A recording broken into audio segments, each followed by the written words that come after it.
Hello and welcome to my kitchen at home. Now, if you were watching my video last week, you will have seen me using a Digestive biscuit ice cream for my s'mores Alaska. And if you were one of the lucky people who actually got to eat one of those desserts at the Crumbs Doilies shop in Soho on Monday, then you will know how utterly delicious this ice cream is. And lucky for you, I'm going to give you the recipe, so get ready. So the first thing to do when you're making ice cream is to make the custard base, and this is a really good opportunity to get the biscuit flavour into the mix, because what I'm going to do now is steep some milk and some digestive biscuits together to really infuse the milk with the flavour of the digestives. And I've already heated 800 millilitres of whole milk and 240 grams of double cream in a saucepan to almost boiling point. And now I'm going to add 10 biscuits. These are digestive biscuits. If you can't find these, graham crackers will work, or a similar kind of wheaty biscuit. And I'm going to use 10, which is roughly 150 grams, and break them up and put them straight into the hot milk. And give that a little poke, and now I'm just going to put the lid on that and let it sit for about 20 minutes to really infuse. Right, my biscuits and my milk have been steeping together for about 20 minutes, and it's very biscuity smelling in there. Yummy. So obviously we need to get rid of those biscuits, so I'm just going to strain that through a fine mesh sieve. Now, I am sieving this to get most of the bulk of the biscuit out, and it's okay if a little bit of the biscuit crumb gets through the sieve, but what you don't want is to push it through the sieve and make a biscuity pulp. So I'm just going to leave this for about 5 minutes to let gravity do its thing. Right, well, I've got as much liquid as I can out of my milky biscuity mixture, and now I need to top the liquid up with milk. So I've got a measuring jug here. Let's see how much we've got. We've got about 500 millilitres, so I'm going to top that up to 950 millilitres with just whole milk.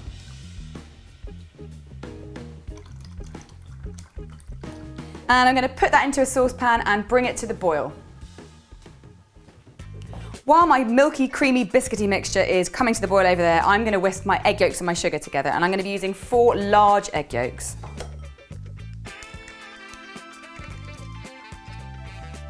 Now make sure you save your egg whites and be careful not to get any egg yolks in them, because they can be quite useful when you want to make meringues, or even things like Italian meringue, which is what we made the s'mores Alaska out of. So now I just need to add that to 150 grams of caster sugar and give it a whisk.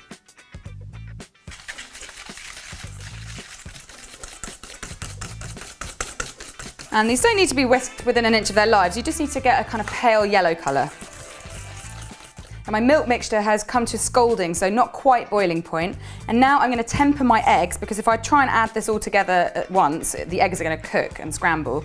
So I'm going to grab a ladleful of the hot milk mixture and pour it over my eggs slowly while whisking. And I'm going to do that once more. And that will make my eggs completely safe and unscramblable. And then I'm going to put it all back into the pan and put it back on the hob.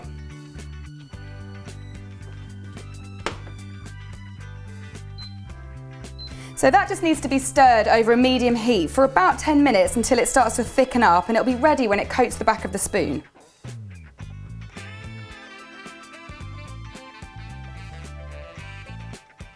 Right, so this is nice and thick now. I'm going to give it one last run through the sieve just to get rid of any lumps.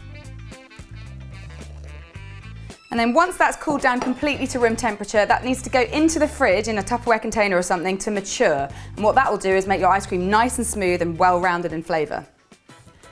Lucky for you and me and everyone else working on this video, I have some I made earlier, so we don't have to wait around all night for this to mature. So this has been in the fridge overnight and it's ready, so I'm going to put it into the pail of my ice cream mixer. Now, depending on what machine you're using, you might want to check the manufacturer's instructions for guidelines on how long you want to churn it for. Mine usually takes 45 to 50 minutes, so I'm going to set it for 50, but check on it at 45.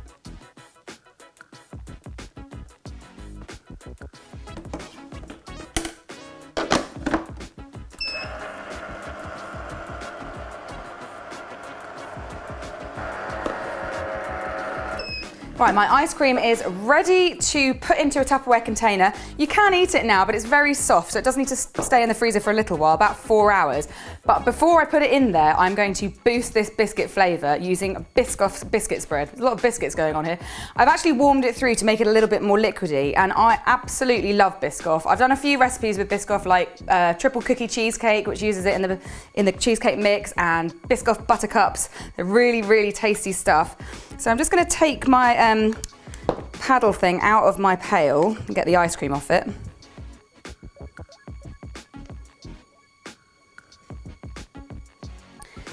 And now I'm going to start by dolloping a couple of blobs of ice cream into my Tupperware and then drizzle some of that Biscoff over the top.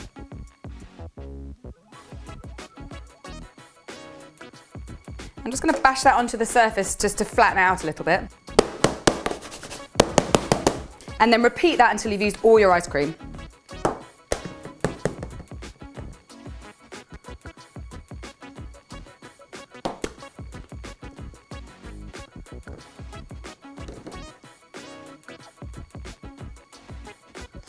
And then with a final drizzle, that just needs to go into the freezer for at least 4 hours until it's completely set. Well, that was a long 4 hours, but finally this is ready to eat. It's nice and firm, so I'm going to scoop some out for myself.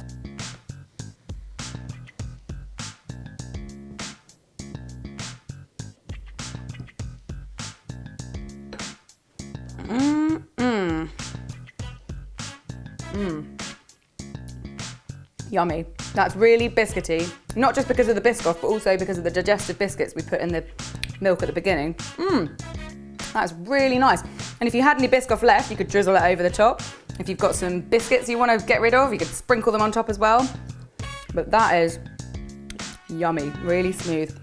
And if you like making ice cream, I have done another ice cream video, vanilla ice cream. It goes into a bit more depth about how you can make ice cream without a machine. Whoops. I also made a raspberry sorbet as well, so if you fancy doing something non-dairy, then you could try that. I really like this though. Well, that's that. Make sure you go and check out my video from last week, the Baked Alaska, because then you have something very exciting to do with this ice cream other than just eating it. And I'll be back next week. Please do subscribe to my channel if you haven't already, and make sure you click on the little bell down there to make sure you don't miss any of my recipes. And I will be back at the same time, Thursday at 6:30 GMT next week. Bye. Oh, sensitive teeth.